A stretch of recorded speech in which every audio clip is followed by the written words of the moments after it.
I'm so lucky because I'm sitting here today with three very special men, three Concorde pilots, and we're just going to discuss a little bit about this remarkable plane and how it really was such an elegant part of British heritage for so many years.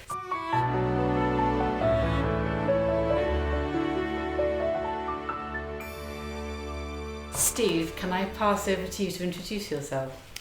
Well, I'm Steve Bohill-Smith, and I lived right next to Heathrow Airport, and I was wanting to always be in aviation and become a pilot.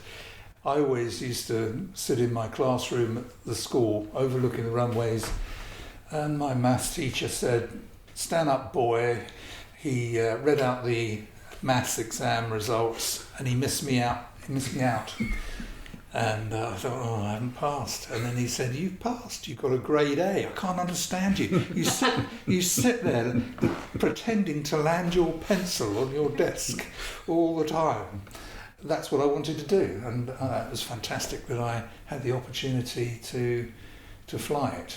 Right place, the right time. Terence Henderson, hello. I also wanted to fly right from the beginning.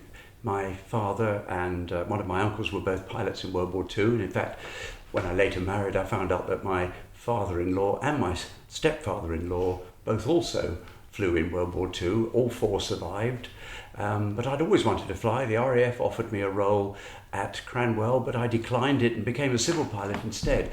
I never thought I'd fly Concorde, in fact. The opportunity, I was never expecting the opportunity to present itself, but it did later, and in fact I took part in the 25th anniversary of Concorde from Filton, which was the British Aircraft Corporation headquarters, and I flew with Brian Trubshaw, who had been the test pilot on that very day in April 1969, and he sat on the jump seat and did the cabin address for us. And I will never forget some of the things he said on that day. He was a fantastic aircraft commentator himself. My name's John Tye, and I also grew up fairly close to Heathrow. I went to school at Hampton Grammar, just very close to the airport. In January 1976, 21st of January 1976, the first commercial flight of Concorde took off from Heathrow, and I was still at school then but I went along, and there I was clinging to the fence watching this aeroplane take off with 100 passengers for the very first time. Quite how I came to be at Heathrow at 10 o'clock on a Wednesday morning instead of double geography, I'm not sure, but we'll gloss over that bit. There were thousands of people there, and if they'd bet me £1 million that one day I'd end up flying that very aeroplane, I wouldn't have taken the bet. I would never have believed I got to do it. But I left school in 76 as well, in the summer of 76, and I joined British Airways through an advert on the local radio station as a clerk in the accounts department. It was meant to be a summer holiday job before going to university, but 44 years later I'm still there, and I went on to become an airline pilot and got the opportunity to fly Concorde. It was just the best years of my life, absolutely fantastic. It must be very poignant in some way, because I know that so many young people today are desperate to fly and have that passion, which the three of you do have. And it is such a challenging world for them, and in some ways I just thought, listening to your stories and the positivity which the three of you exude might help them, give them some focus, and I'm sure there will be opportunities going forward. If you've got a dream, if you've got a passion, work hard, and you can do it. You can achieve it. You must do it. You must do it, mustn't you? Yeah. So what was it like when you first took off on Concorde? First time I ever flew on Concorde, I was flying it myself. I was always rather hoping we'd have a chance to sit down the back and see what it was like. But no, the very first time I flew it was at Prestwick, and I think probably in common with my two colleagues. I'm sitting in this aeroplane with just about 5 other people on board, my own colleagues on the conversion course, one of whom was the chief test pilot of the Civil Aviation Authority. I had an instructor sitting alongside me in the right-hand seat. I'm sitting in the left-hand seat. We do a takeoff in this lightweight Concorde because it's got very little fuel on board and no passengers, and we're asked to climb to 1,500 feet, which is, very little height, but it's the average circuit height. We took off with not only full power but full afterburner thrust, so we've got all 4 engines operating at absolute maximum power. We've got flames streaming from the back of the aeroplane. We reached the rotation speed of about 180 miles an hour in no time at all, in fact well under 30 seconds. We climbed at about 30 degrees nose up, which looks almost vertical, and I was asked to level at 1,500 feet. Before I knew where I was, we were at 2,500 feet and doing 250 knots, which is about 280 miles an hour. But I had managed to at least turn downwind. And of course, my colleagues are laughing. They're laughing out loud. And unbeknown to me, the instructors used to have a sweepstake on how fast we would go and how low we would be able, or how high we would go in the initial levelling off. And it was the best way to learn. I have to say the airspace around us was completely uncrowded, so what we did was perfectly safe, but it was the best way to learn, was to go right in at the deep end. Never forgotten it. And I remember the sweepstake to which you refer. Oh, I didn't know about it. By the time I went towards the end, I think the target was to level off at 2,000 feet. And I was told the record, the greatest altitude reached by a novice Concorde pilot in his attempt to stop at 2,000 feet was 7,200. Oh, I didn't do as badly as that. Oh my goodness. So no pressure. Oh, yeah. Well, you didn't dare touch anything very much. You know, you really wanted to throttle the engines back like that, and you thought, well, if I do that, how do I know they're going to perform? You know, are they going to be able to decelerate properly? After all, by then, certainly in my case, I had some 40 years experience, so it wasn't as though I was a complete novice, but you were terrified of doing the wrong thing. And and also you're handling this Rolls-Royce of the air. And of course, you are sitting on the Rolls-Royce aeroplane powered by Rolls-Royce engines. And it is such a privilege just to sit there, let alone to fly the thing. Well, we sorted ourselves out. And then what was it like when you first went supersonic? I mean, what was that feeling like? Did you really notice it, or was that more noticed by those on the ground with the bang? Well, I hope they didn't hear the bang, because it just, again, the first time I ever went supersonic was with 100 passengers on board. In fact, a member of our close royal family sitting down the back as a passenger, which again sort of made me just that little bit more tense. And it was a New York flight with passengers on board. And the first time we went supersonic was a complete non-event, because Concorde is so brilliant at going supersonic. None of this. I was brought up on the film Sound Barrier, in 1952 film, wonderful David Lean film, which showed tremendous vibration as pilots went through the shock waves associated with supersonic flight or transonic flight. None of that on Concorde, but I shall never forget, partway through the flight, we've been in the air about 2 hours by now, and we're going along at twice the speed of sound, and we're some 55,000 feet or more, perhaps 2/3 of the way across the Atlantic, and passengers were coming in and out of the cockpit as they did in those days. And one of them said, "This is my 255th crossing on Concorde. Wow. And I am not doing it anymore. I have started a merchant bank in the City of London," he was an American, "and I'm going home. I'm going home to a party that I'm not supposed to know about. But I am never going to fly on Concorde ever again. And I've done 255 crossings. You must by now be also very experienced. How many transatlantic crossings have you done?" And I didn't have the heart to say it was my first ever one. I just thought I won't spoil his day, so I said, "Oh, I'd done some transatlantic flying before, but this was actually one of my early Concorde flights," which was perfectly true. Skated round it. So why does Concorde then have a droopy nose at the front? John. When you're coming into land, the aeroplane's very nose high. The nose sticks up at, or the attitude of the aeroplane, as we call it, is 10.5 degrees nose up. So with the nose sticking out the front of the aeroplane, we just simply wouldn't be able to see the runway. So the nose goes down to its fully down position for landing, which is 12.5 degrees. 12.5 minus the 10.5 gives us a 2-degree slope, so we can see the runway. We have it down for takeoff, but not as an intermediary stage, which is just 5 degrees down and the visor down, so we can see that. But yeah, all the way down to 12.5 for landing. And then after takeoff, we raise the nose and the visor as we accelerate through 250 miles an hour or so, and it just goes virtually silent. Oh, we can't wait to get the nose and the visor up, because you can then hear each other speak, because it is a little bit bumpy with the nose and visor down. But in the United States, we were expected to keep it down to 10,000 feet, because in the United States, as in many other parts of the world, you had to be able to look out, you had to be able to look for other aircraft. We didn't have the radar coverage that we take for granted in Europe, where we're being well and truly looked after. Oh, really? Oh, how interesting. Wasn't it true that originally they were going to make the visor out of metal and not have glass up? The original prototype, the technology for the glass wasn't sufficient to have a glass visor. Yeah. And if you look at the prototype at Yeovilton, it's just got a little slot. And when they first flew it, Brian Trubshaw said it's like flying a supersonic letterbox. But then as the, it's such a long test program, 6 years, by the time they got to producing the production ones, the technology had got improved so that they could get the glass visors, and you can see out. And of course, when you're up at 50-odd thousand feet, maximum 60,000 feet with passengers, you can definitely see the curvature of the Earth. And one of the most incredible, the horizon's about 300 miles away, and you can definitely see, you can see the curvature of the Earth sitting on the beach when a boat comes over the horizon. But in Concorde it is very, very pronounced. Yeah. And also coming back towards the UK on the late flight, you flew into the darkness. So we were up, the sun was setting behind us at 3 times its normal rate, and it got dark pretty quick. You could see the night time coming. And it went 3 or 4 minutes, and you were flying in the twilight zone and then the complete darkness. Yeah. Well, going the other way, of course, in the spring and the autumn, that was an incredible experience, because we'd leave Heathrow on the early evening flight about 7 o'clock, and it was dark. And then you'd head across to New York, and you're going faster than the Earth was rotating, twice the speed of sound, 1,350 miles an hour, remember?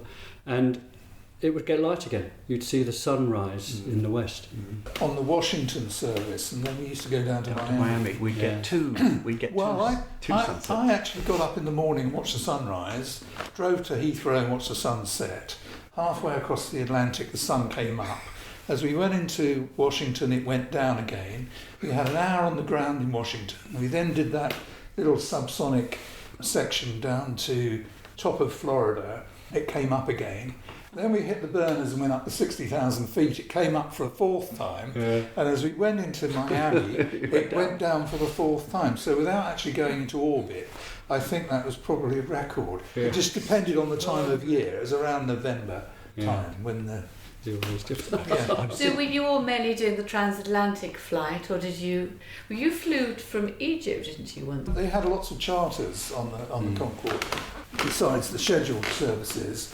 Going down to Cairo was one of the quite popular charters, and then we also did them in association with Cunard, with the QE2, so the passengers would go out on the QE2 or vice versa and back on the Concorde. They actually had a system where we could go on the QE2 and do some lectures, which was rather nice. And there's 500 people in the QE2 cinema, and you stand up and you have your uniform on, and the way to get hold of the audience is, I always used to say, has anyone flown supersonic? No one put their hand up.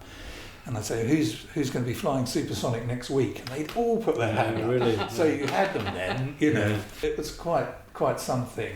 The interest was tremendous. And on one particular trip that I did on the QE2, the captain said, I've got this little VHF radio that I bought. Is it possible to talk to the Concorde as they go over? Because the actual tracks were very similar. Great circle track from the Channel over to Long Island. I said, well, I can arrange that, no problem. Can I use your radio room? And I went to the radio room on the QE2 and I rang the Ops Queen's Building, as it was then, when I knew the Concorde crew were going to be checking in. And it was Colin Morris, the captain. And I said, oh, hello, Colin, it's Steve. He said, where are you? I said, about 27 West on the QE2. And I said that it's a beautiful day. Captain would like to try and talk to you as you go over the top, because it's the same route. We arranged it, and we were listening out on 1318 when I thought the time had come. He got the whole passenger list on the QE2. They all came out on deck. We saw it come over the horizon, and it was moving so quick. It was up at 55,000 feet. I hadn't really heard the boom before, because we were only allowed to break the sound barrier over the sea. Yeah.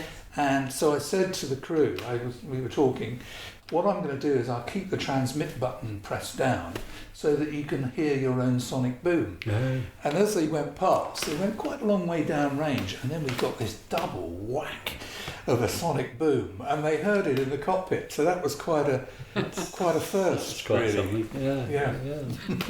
Can I ask, do you know, I mean, how did Concorde come about? Was it the Rolls-Royce making the engines, or was it an endeavour, or what was the There initial... was a supersonic committee sat in 1956 Right. in the UK, very forward-looking, headed by Dr. Morian Morgan, who was a Farnborough scientist.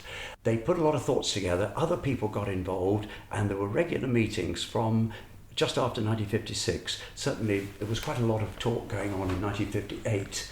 And the British were putting together their proposals. There was already a wing-shaped design which was favoured by a former German scientist who'd come over to Britain after the end of World War II, who'd been made very welcome by the British. Eric Brown, the famous test pilot, who's only recently passed away, nearly 100 years of age, was much involved with this gentleman. They were at time even throwing aeroplanes rather like paper darts off buildings at Farnborough, but at the same time this project looked as though it was going to be extraordinarily expensive, as inevitably it turned out to be, perhaps quite difficult. At the same time it was found out that the French were putting together some thoughts of their own. They developed a wonderful twin-engined airliner called the Caravelle at Sud Aviation, which was itself in Toulouse, and they were putting together a super Caravelle, which was going to be a smaller version of the plane that the British were looking at, and not fully transatlantic, but it was going to be quite fast. It was going to be supersonic. About 1962, it was decided it was better that we merge our efforts with the French, because that way we could perhaps better afford it.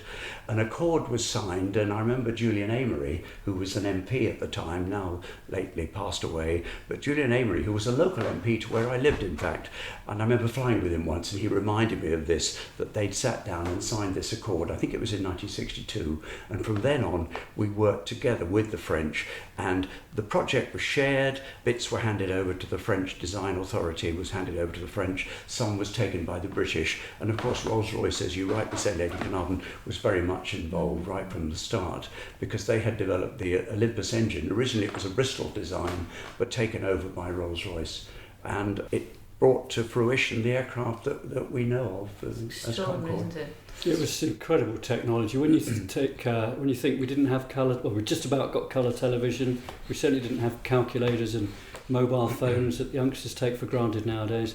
It was all designed by men sitting at drawing boards, and it was just extraordinary, wasn't it? Absolutely incredible. Funny enough, Charles Rolls came and stayed here at the castle, actually, and he died very young. And obviously Geoffrey de Havilland took off and made one of the first flights from here. And I've just interviewed Robert Harris, who's written a book, V2, which is very much that supersonic engineering skill set, and some of the German scientists who I think were horrified that their knowledge was being put to a destructive bent rather than a positive one, were some of the ones who I think came over to work on supersonic projects after World War II. So his book's very interesting, actually. It's looking at science, and it's actually, in that case, it's perverted use, but this is such a very strong and amazing use, and it's just the best of British, isn't it? Exactly, that's exactly so exciting. It really was. The Americans put a man on the moon in July 1969, and Concorde, as we've discussed, first flew in March 69, so it was an incredible year. But the Americans have actually apparently said, the guys at NASA have actually said that they believe what we did with Concorde was a greater technical achievement than their moon landings. It really was something quite incredible. I went to Duxford with Steve. We were actually filming about the B-17, one of which crashed here. And it was a very moving day, but what was enormous fun was we nipped along to see Concorde, naturally, and went up in there, and then Steve naturally blagged his way in, so we were sitting in the cockpit. It was extraordinary. I felt really privileged. Lady Carnarvon was in the captain's seat. Of course. Was I? I think I was just waving out the window, actually. That very aeroplane was the one in which Brian Trubshaw had to do the high angle of attack trials. This is where they were simulating the possibility of a high angle of attack which would cause the aircraft to stall. And the scientists, aerodynamicists, were saying the aircraft cannot stall, it will not stall. But inevitably, we had to prove that. An enormous number of devices, 5 separate devices, were built into the aircraft to prevent us getting the nose too high so that we would never enter this particular regime of flight. But unfortunately, the test pilots had to test it. Brian Trubshaw told me, I used to meet him occasionally, when they started doing the high angle of attack trials, they were all called in together and they were told, look, this is actually potentially dangerous, so we're going to modify the aeroplane to make sure there's a form of escape for you, a form of like air stairs down the back of the aeroplane, and this was done with the one at Duxford. If there is any risk of your life is at risk, then those of you on board are going to get out of the aeroplane by going down the fuselage, collecting a parachute which you're going to put on as you go, and then you dive through this hole at the back of the aircraft, and that will save your lives. Trubby, who, as he was known, reminded us that they were wearing a thing like a spacesuit with a helmet on as well. The cockpit is quite narrow, as you must know, and to get out of this aircraft and then get rid of some of their spacesuit stuff, put on this parachute, then work their way down the back of the fuselage, all the time whilst the aircraft is probably spinning at high angle of attack with high G at some astronomical altitude, and then dive out to save their lives, was really more risky perhaps than the actual testing they were going to do. And so he said, and Trubby, and if you'd met the man, you would know this, he was sort of rather like a trade union representative amongst the, he was a wonderful man who did not suffer fools, and he knew exactly what he was doing. And he said, would you go away for a moment? So he asked the gentleman who ran the flight test operation to go away, and the 5 of them that were involved in the British side of the programme sat down and chatted to it. And one of the things they did was to phone their wives. They all phoned their wives and said, this thing we're apparently going to be doing. And so after 10 or 15 minutes, the head of flight test was called in. Trubby said, I'll act as spokesman here. He said, we've all of us spoken to our wives. How much is this going to cost? And they were told it would cost about £5 million to put this aircraft modification in. Trubby said, thought so, and that today would be £25 million, something like that. And he said, well, we thought that. So he said, we've all discussed it with our wives, and we've decided that if you just give us £5 million each, you can forget all the modifications.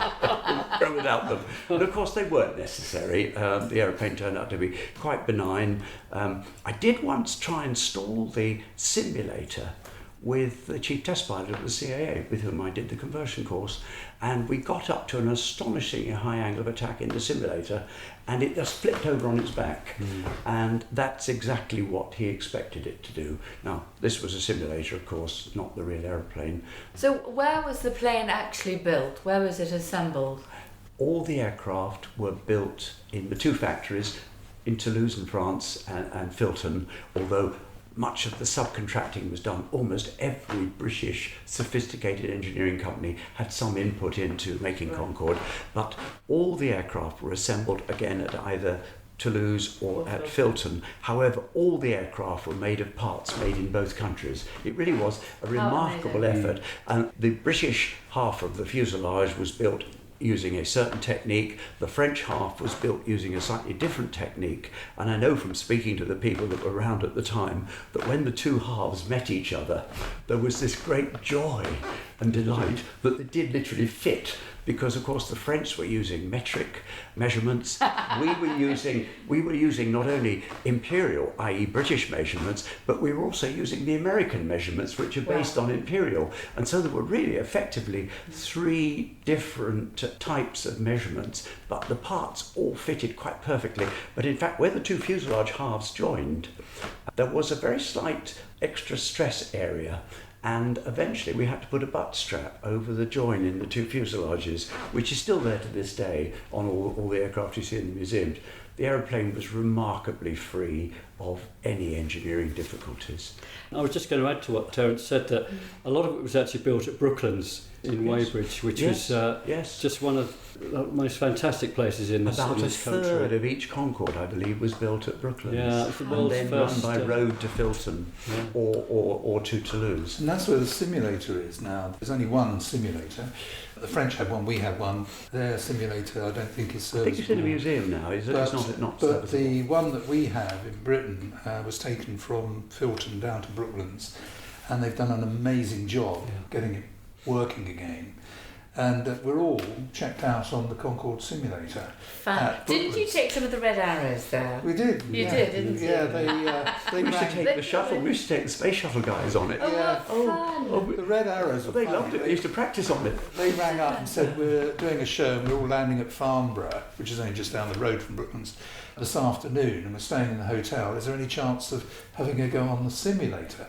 So there was a phone call saying, can you come and give the Red Arrows a ride in the sim? So I think there were 3 of us. We all had 3 each. My chaps, I mean, they were fantastically natural pilots. I set my guy in and we went down around London, south of London, over Canary Wharf, and then we went down the river and flew over, or under actually, Tower Bridge. And then we pulled up over the Charing Cross railway station, and that lines you up with the Mall. And this chap was just really coping very well. And I said to him, I suppose you've done this quite a lot, flying down the Mall and over the Palace. And he said, well, I've done it 3 times actually, but I've never seen the Palace, because he's looking at the red arrow next to him. Next to him. And I said, well, there it is down there. And we went whoosh over the Palace. Yeah. They really appreciated having a go. What was quite funny was that a lot of them hadn't actually been supersonic. So they might have been in a typhoon or a tornado, but of course the fast jet fighters can only maintain supersonic speeds for just a few minutes, really. And we used to do it for 3 hours every time we went up. There's only one photograph, isn't there, of Concorde flying supersonically. It's often described as the only photograph of it flying at Mach 2. I think it's not actually doing it at Mach 2. But there was a small window of opportunity with an RAF Tornado that formated alongside Concorde going up the North Sea. I think John Eames was the captain. And John tells the story how the Tornado said, right, I'm in position, we're ready to take the pictures. And John said, right, okay, I'm going to go supersonic now, then we're going to put the afterburners on and I'm going to accelerate and climb. The Tornado pilot said, accelerate and climb. Well, we could do one or the other, not both. And I think they literally managed to had about a 3-minute window of opportunity to you get. could tell it was supersonic by the position of the buckets on the back of the engine. Yeah, the so bucket, so the buckets had to be at a certain position, so you could light the afterburners go through the sound It's barrier. the only real photograph of it actually flying supersonically. How extraordinary! Yeah. What amazing memories you've all got. Is there something which another memory you want to share, John? I mean, there's Well, so yeah, much stories. I could talk all day, but Yeah. I was very privileged to be there towards the end. These gentlemen had, I didn't do round the world charters, but every flight for me was special. Sadly, Concorde came to an end, and the dreadful accident was on the 22nd of July 2000. We carried on flying for a few weeks, and on August the 15th, 2000, we were just pushing back from the gate to go to New York. And we got a call from air traffic control to say, come back. We knew there was nothing wrong with the aeroplane, so we didn't know why we were being called back to the gate. And we opened the door, and I said to the lady that opened the door, I said, why are we being called back? And she said, we thought you knew that. And that's when we were grounded. And the reason I remember that day was because that was my last ever flight, even though we didn't actually fly, my last ever operation on Concorde. Stepped off and never went back. But it was very poignant because one of my passengers that day, I'll never forget her, was an elderly French lady. And she was part of a tour group going to New York. The rest of her group were flying subsonic from France, but she wanted to fly Concorde. And she'd made her way to London on her own to take that Concorde flight. And I felt very sorry for her because she stepped off and she probably never got her supersonic experience. Why were you grounded at that specific Because point? then they decided, they'd ascertained what actually caused the accident. Right. And that chain of events was such that the Civil Aviation Authority, quite rightly, had decided we had to break that chain. We had to modify the aeroplanes. So the aeroplanes were taken out of service that day, and the next year was spent modifying them. The accident was caused by a piece of metal that was upside down on the runway, a piece of titanium that had fallen off a DC-10 that had just taken off before the Air France aeroplane. It burst the tyre. The tyre exploded into very large pieces, and a piece came up and hit the underside of the wing. Further down the wing, a piece was blown out, massive fuel leak, fuel went over the undercarriage, and the wiring around the undercarriage had been damaged, and the sparks there set fire to the fuel. And the rest is, as we know all about. So there's a chain of events there. We had to break that chain such that could never happen again. So the aeroplane was taken out of service. New tyres were designed so that they couldn't explode into large pieces. If we ever had a tyre burst again, it would just be small fragments that wouldn't do much damage. The wiring is modified and armour plated so that it could never cause those sparks again. And indeed a modification such that they were depowered as well. Kevlar linings were put in the fuel tanks so that if ever a fuel tank punctured, that we wouldn't get this massive leak. Every event that caused that accident was taken out of the equation so it could never happen again. And we went back into service. We were all set for another 10 years of operation. People think the accident was the end of Concorde. It wasn't. We were all set for at least another 10 years of operation. As well as doing those modifications, we put in new toilets, we put in new leather seats, we bought new catering equipment. We were going for another 10 years. Then 9/11 happened, and that's what really finished Concorde. We all remember people stopped flying, business around the world collapsed, aviation was particularly badly hit. We did carry on for a while. Initially the loads were good, but when 9/11 happened, I remember phoning up one day and we only had 3 passengers on the evening flight. Wow. It was unsustainable. So the dreadful decision. We Absolutely. rarely had 3 empty seats. No. Sure. When it was announced that we were going to stop, I think they gave 6 months notice, and you couldn't get a seat for love nor money. They all sold out then. But you only realise what you are losing when it's gone. It's so sad. Absolutely. It's the most extraordinary. I know my father flew Concorde, but he used to go to New York sometimes, and a few other people I know. But the nearest I got, but it was still an experience, was sitting in the cockpit. Being bossed around by Steve and waving out. He's not bossy. He's not bossy. It was a fantastic business tool. We've spoken about the business of men and women that flew across the Atlantic. They could leave London in the morning, go to New York, buy a company or whatever they do, have lunch and come home again in a day. It was absolutely fantastic.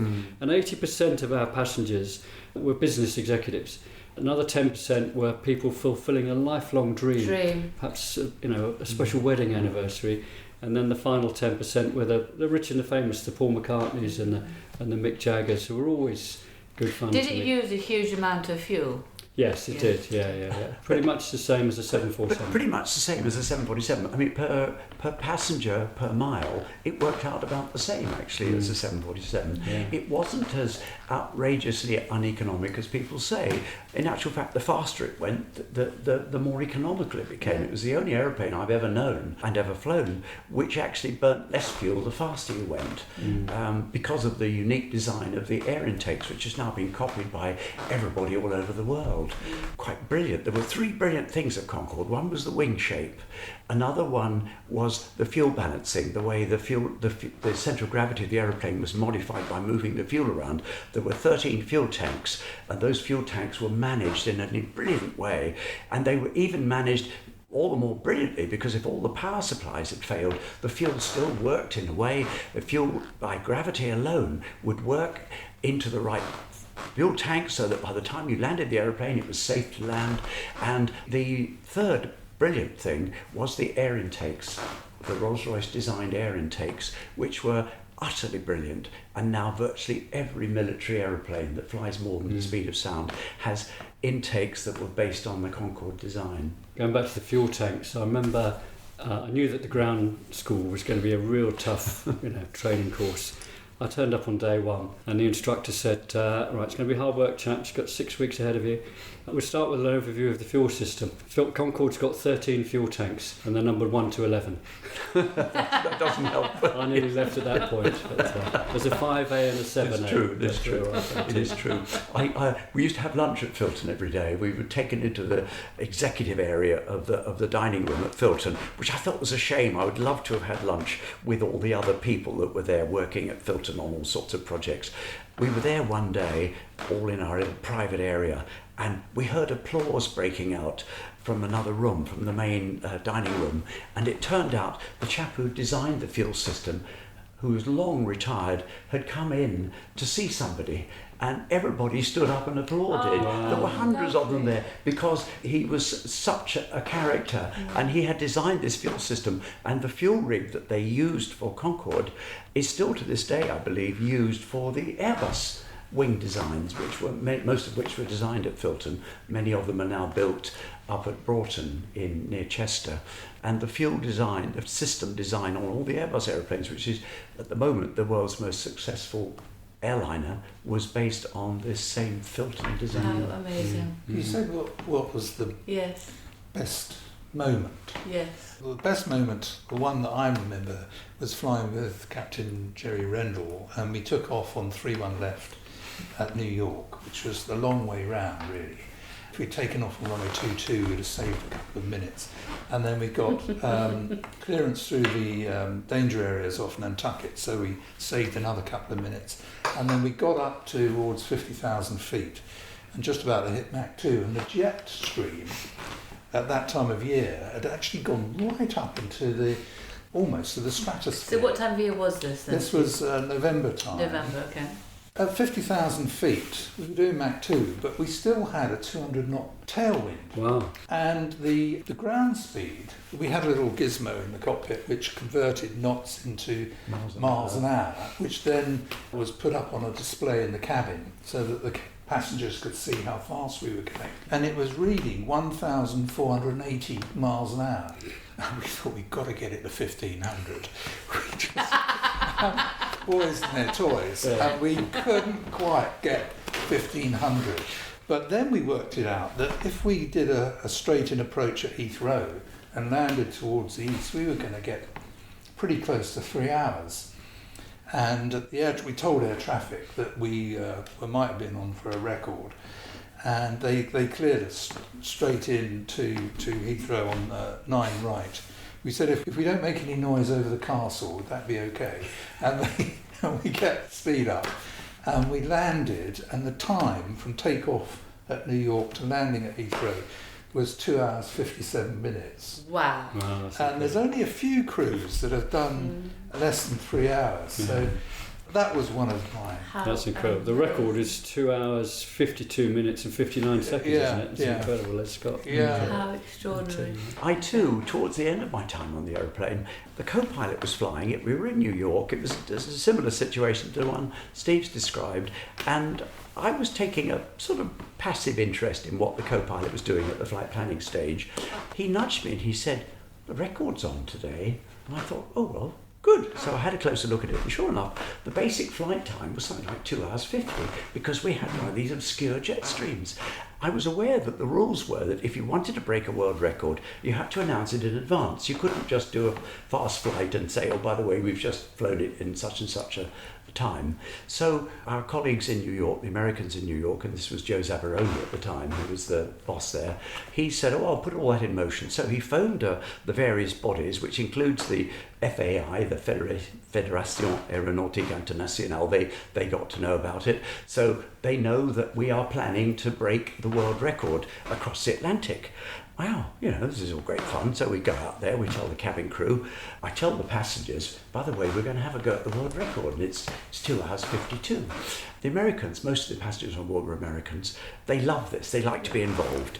They know they're now taking part in a world record attempt. So as far as the Americans on board, and in fact all the passengers on board are concerned, they are part of this attempt, even though they're sitting there drinking the best wine and so on, and champagne, I beg your pardon, of course. Well, as soon as we got it, we were taxiing out at Kennedy, and air traffic said, you're going for the record then?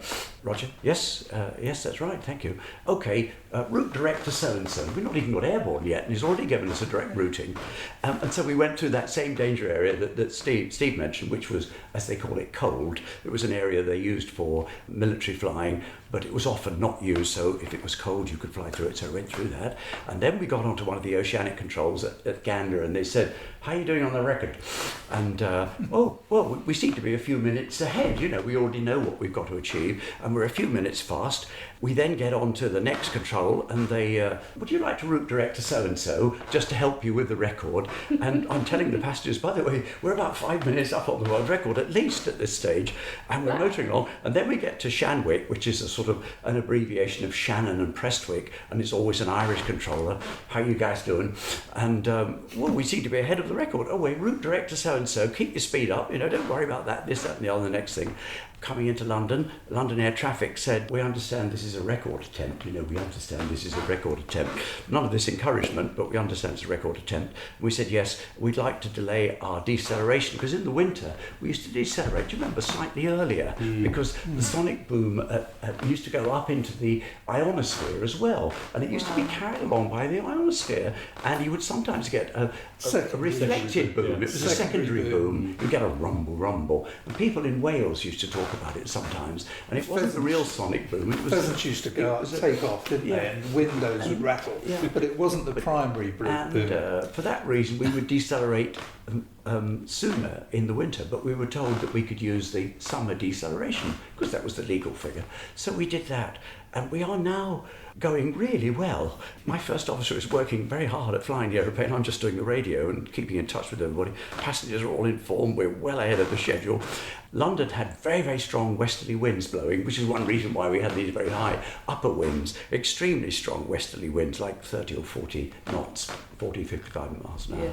As we got onto the London area, the very first thing the chap said to me was, reduce your speed immediately to such and such a speed, which was ludicrously slow. And I said, oh, we are attempting a world record. And he said, I don't care, reduce to such and such a speed. When you get to Ockham, enter the hold. Delay will be 10 or 15 minutes. Ockham is near Wisley. But we did actually pass Heathrow, a beam Heathrow, in 2 hours 45. 2 hours 45. Even with reduced speed. And of course, by the time we landed, it was well over 3 hours because we held for 10 or 15 minutes. But it was, nonetheless, it was a very exciting event. I think we've all probably got stories like that, because on the round the world trips, you did flights that had never been achieved before by a supersonic aeroplane. So everywhere you went, you set a new world record. So it wasn't unusual to have a number of world records, if you like, in your logbook. I've so enjoyed listening. It's been too short a time today, but this is such a feat of British engineering, and something so to look up to and think of what was achieved. Yeah. And it was an Anglo-French feat of engineering, which is so important. And I so wish we were pursuing a similar project today. Wouldn't it be amazing? But thank you so much for coming. It's been such a joy, and I hope you'll all come and have lunch with me when we're allowed to sit a little bit closer than 2 meters apart. But that would be really nice. Thank you very, very much to it's a pleasure. the three of you, John, Terence and Steve. Thank you. Thank you. Happy memories.